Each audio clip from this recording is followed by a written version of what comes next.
chicas, many thanks for joining me on the Joy of Padel podcast, spreading and sharing the supreme delight of this wonderful and fast-growing game. I'm your host, Minter Dial, and this podcast is brought to you by Padel 1969, the largest manufacturer of premium paddle courts. One court for life by Padel 1969. The Joy of Padel is part of the Evergreen Podcast Network. For more information about this network, please go check out their site, evergreenpodcasts.com.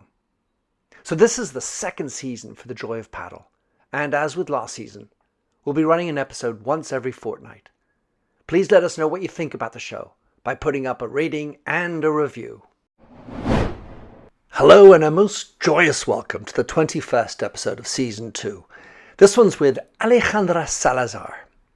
At the age of 38, she's a professional player with the incredible achievement of having been world number one in 3 different decades. She also led from the front in helping the Spanish team become, for the 6th time in a row, world champions in Doha 2024. Currently ranked number 13 in the world, Alejandra shares her incredible journey in the world of paddle, a sport she fell in love with at just 8 years old. Over her professional career, she has witnessed firsthand the massive changes in the game. She talks about the adaptability and passion that have kept her at the top. Alejandra emphasizes the importance of self-belief, even in tough moments, and highlights the role of communication and teamwork in her success. She also provides insights into her training regimen and the ever-evolving nature of the game. As a seasoned player, Alejandra reflects on the significance of choosing the right partner and mastering communication on the court. Tune in to hear her vision of the future of paddle and her hopes for its Olympic inclusion. So please enjoy the listen and share and subscribe to send out more Joy of Paddle to the world. Vamos! I am just delighted to have Alejandra Salazar with me. We are currently at the World Championships in Doha 2024, and Alejandra is part of the Spanish team, which are on good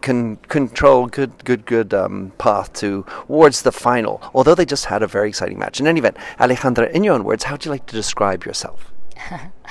Well, always smiling. I always try to have fun every day, every hour, and well, I'm very funny also, and simple person, trying to enjoy every minute. To what extent has paddle been a part of that joy that you have, that fun person that you are? Absolutely. Since I was 8 years old, I practiced padel. I knew padel, and I get in love with padel. So there's 30 years of passion. And well, if I knew when I was a child that I was going to live all these experiences and all that fun moments, also not good moments, but they give me strength and powerful. That's beautiful. So you've been number one several times. The way I see it, I had 2009, 2016, and 2021 and 22. Good. Thank you for fact check. So to what would you ascribe? How did you? What was the key to your success, to getting to be number one? Maybe this means I've been adaptative player. No, adapting player, because I've been number one in 3 decades, different decades, yeah, and that's wow.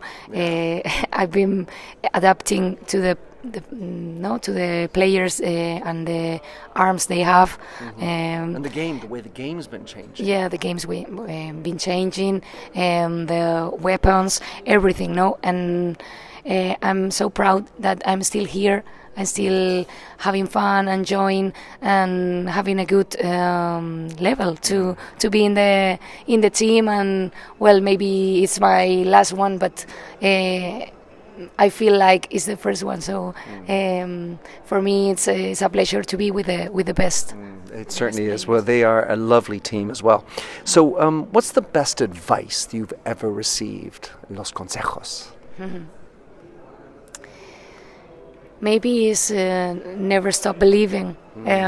This sport gives you the opportunity to come back in the bad situations, in the bad moments. You can lose 6-0 and you can win the match later, no? So it gives you a lot of recovery moments, and you have to believe, you have to keep on trying and rising up your level, and everything is possible.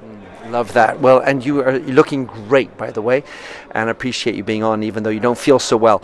What about your training regime? I mean, you're obviously not the youngest player in the team, but how do you approach training? What do you do to keep in such good shape? Yeah, I'm very conscious of my weakness. And I have to improve every year. I've been playing, as I said, 30 years now, but I always have everything, more things to learn, no, and keep improving. So that's the key of having this good shape and being super focused on the things that I have to stay, no.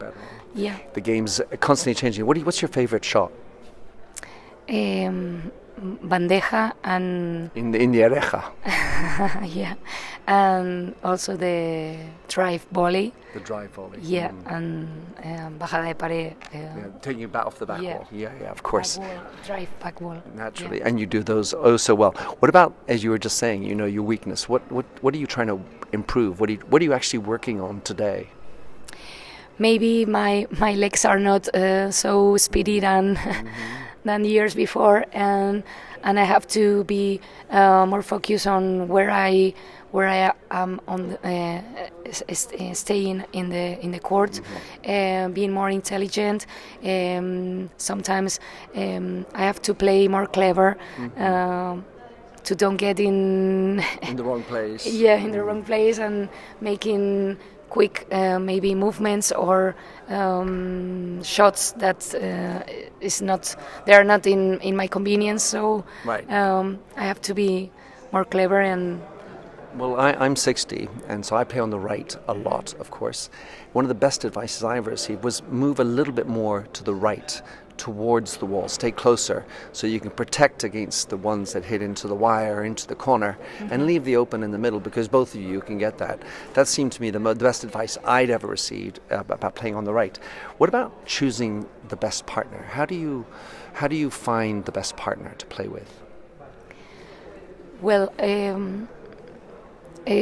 all over the years I have different partners with different conditions. But I try to complement my weakness with my partner and have a super team.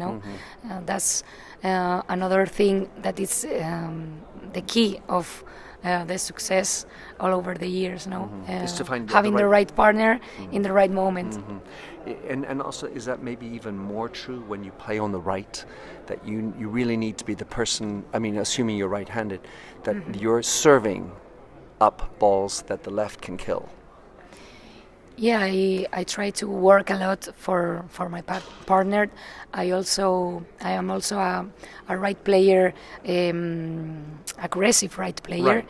That's your drive volley. Yeah, that's one of the one of another success point that I have. That is not only passing balls and passing balls. I always work, but also I make points. Also, win points I'm too. aggressive, and well, I think that is a good combination. That seems to be one of the biggest things that's changed in paddle, is that on the right you can actually be aggressive in terms of the changes that you had. What about a new partner? You right here, you're playing in the World Championships. You're not playing with your normal partner, I assume anyway. When people are out there and they have a new partner, oh, I'm playing with you. how do you approach that? What advice do you give to the person who's just got a new partner? You've got 10 minutes before the game. How do you get it to happen? 10 minutes also. Well, I mean, it happens just in a tournament. Maybe in the warm-up, you're saying, I'm playing with you. Okay, all right. Then how do you find the right approach? I mean, for example, do you say, listen, this is what my weakness is, or this is how I like to communicate, this is who I am? It's super difficult in 10 minutes to get in with the other person, but maybe you have to try to put in common your way of communication and your favorite shots also, but the game gets to these shots. Right. You learn through the process as well. Yeah. Anyway, what about talk a lot. You have to talk talk a lot. a lot. This is it. This is my last question for you. We get tired talking. Yes, indeed. It's amazing. Not only running. Of course. A lot of talking and communicate, always speaking. Where is the rival? Where you can shot? Where should you? You have to practice a lot in the trainings. Also the communication. Right. And have you ever had a partner who just doesn't talk? And what do you do? Wow, it's difficult when you have shy personality. Well, especially if they're playing with you, they're like a little bit in awe. Like, how can I tell anything to Alejandra? This year is very common. I have a few partners, young partners, and even if I try to get them in confidence and being smiley and nothing happens. It's everything is okay. Even if they make a mistake. But they have the pressure. Wow, I'm playing with Alejandra. That's a responsibility, and they feel very shy. And I even though you have a beautiful smile. I try to open all of them and talk to me. I also make mistakes. I'm wrong sometimes. Is that possible? Yeah. Right. Of course, it's naturality. You have to get down yourself. I'm not God. And I'm like you, and I make mistakes, and I need you. I need you to talk to me. I need you tell me something, giving me ideas also. Beautiful. One word for the future of paddle. One word for the future of paddle. Olympic. Fantastic. Alejandra, muchas gracias. Thank you very much. So I hope you've enjoyed this Joy of Padel episode. Please don't forget to subscribe to be the first in queue for the next episode. And if you like what you hear, please do share around with other paddle aficionados. This is a sport that deserves to be played by absolutely everyone.